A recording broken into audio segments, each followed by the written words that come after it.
Part 2 নিয়ে চলে এলাম বন্ধুরা। তোমরা প্রথমে তেল দেবে কড়াতে।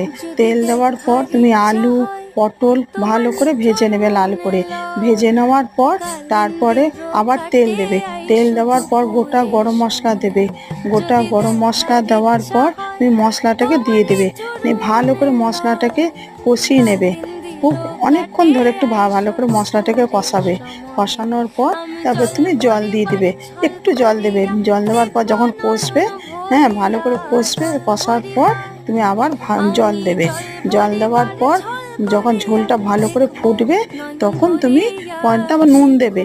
নুন দেওয়ার পর তারপরে তুমি যখন ভালো করে ফুটবে তখন তুমি সব পটল আলু ভালো করে দিয়ে কষিয়ে, হ্যাঁ জল ঢেলে দেবে। জল ঢালার পর দেখবে ফুটবে যখন, একটু গরম মশলা তারপরে ধনে পাতা দিয়ে নামিয়ে দেবে পটলের তরকারিটাকে।